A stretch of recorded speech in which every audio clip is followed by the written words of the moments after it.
Hey, Tanner James, DJ, TJ Training. Look, I have an awesome guy here. He is a photographer and videographer from Sacramento. He's my personal videographer, and I brought him onto the YouTube channel to do a video about how to get on a preferred vendor list of a photographer and videographer.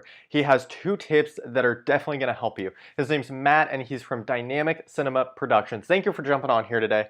So DJs, you want to be on preferred vendors lists. You want to be on them because those people will then refer you to anybody else. So if a bride comes in and they want a photographer or a videographer, Matt is on my preferred vendor list, and I'm gonna ship him some work. I'm gonna say this is who I recommend. Likewise, if he gets a lead that needs a wedding DJ or any kind of DJ, he would then recommend me. So it's definitely very helpful, and the leads that you get are very quality leads versus some other places that may not get you the highest quality of leads. Okay, so Matt brought 2 tips with him today. Both of them are unbelievable, and I'm actually gonna do a whole section on my training program with this in mind, as from the view from a photographer, videographer, and from the view as a wedding planner. So 2 tips, what would you say the first one is, Matt? Well, I would say that, as a videographer, you want the DJ to be in contact with everyone there, especially the videographer, because he's capturing the event. He wants to know where all the equipment is, so that way,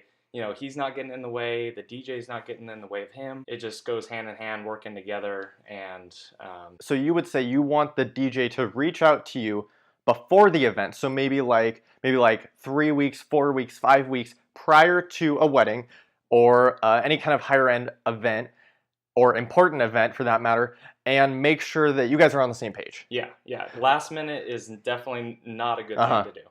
Always ahead of time. And what I've noticed is sometimes the videographer and the photographer versus the DJs, we both get different kinds of information. So you may get a timeline that's different than mine, and that can really affect everything. Or really, we decided to move it back half an hour or an hour, and so that's going to change it. Yes. So it really is good to get in contact. Yes. Okay, what's the second tip? The second tip would be, as a DJ, kind of keep in mind that, for certain events like weddings, you want it to be like a clean area, you're working with. You don't want junk, on your table. You want your cords all nice and clean. You just want a nice presentation for the client and for the videographer to work with. So keeping your area clean. Don't have your cell phone on your DJ table. Don't have drink bottles on your table, because if the photographer or videographer gets that in the video, you can't really take it out, so that doesn't look good. If you're gonna have any kind of drink, and I don't say you have alcoholic drinks, but if you have a red Solo cup on your table, it looks extremely bad, especially